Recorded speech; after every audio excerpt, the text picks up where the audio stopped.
அவல் வச்சு ஒரு சிம்பிளான பிரேக்ஃபாஸ்ட் ரெசிபி தான் பார்க்க போகிறோம். வாங்க எப்படி செய்யுதுன்னு பார்க்கலாம். அதுக்காக நான் 1 கப் அவல் எடுத்துக்கிறேன். இதை தண்ணி சேர்த்து 10 நிமிஷம் ஊற வச்சு எடுத்துக்கலாம். 10 நிமிஷம் கழித்து அதில் இருக்க தண்ணிலாம் வடிகட்டிட்டு ஒரு பாத்திரத்தில் சேர்த்துக்கிறேன். இது கூட 1 கப் அரிசி மாவு சேர்த்துக்கோங்க. பொடியாக கட் பண்ண வெங்காயம், பச்சை மிளகாய், கொத்தமல்லி, இஞ்சி, கருவேப்பிலை, துருவின கேரட் சேர்த்துக்கோங்க. இது கூட சீரகம், உப்பு, பெருங்காயத்தூள் சேர்த்துக்கோங்க. இப்போ தண்ணி சேர்க்காமல் நம்ம கையை வச்சு மிக்ஸ் பண்ணிக்கலாம். இப்போ ஒரு பட்டர் ஷீட் இல்லைன்னா வாழை இலையில் கொஞ்சமாக மாவு எடுத்து உங்களால் எவ்வளோ முடியுமோ அந்த அளவுக்கு தின்னாக தட்டிக்கோங்க. இப்போ தோசைகள் சூடானதும் இதில் சேர்த்துக்கலாம். சுற்றி எண்ணெய் விட்டுக்கோங்க.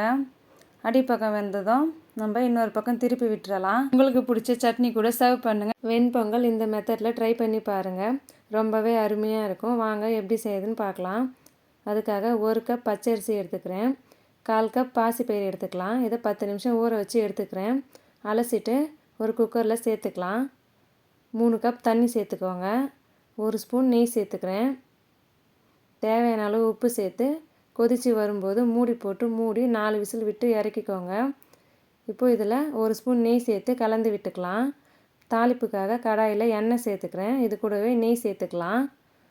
இப்போ மிளகு, சீரகம், பெருங்காயத்தூள், கருவேப்பிலை, இஞ்சி, முந்திரி சேர்த்துக்கோங்க. இதை சேர்த்து வறுத்துட்டு நம்ம பொங்கலில் சேர்த்து மிக்ஸ் பண்ணிக்கலாம். இந்த மெத்தடில் ட்ரை பண்ணி பார்த்துட்டு எப்படி இருக்குன்னு மறக்காமல் கமெண்ட் பண்ணுங்கள். இன்றைக்கி நான் இட்லி அரிசி 2 டம்ளர் எடுத்திருக்கேன்.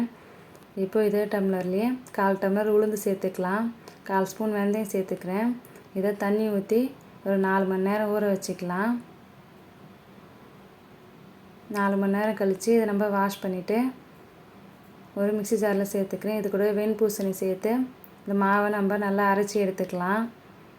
நம்ம மாவு கடைசியாக அரைக்கும் போது இந்த மாவுக்கு தேவையான அளவு உப்பு சேர்த்து நம்ம அரைச்சிக்கலாம்.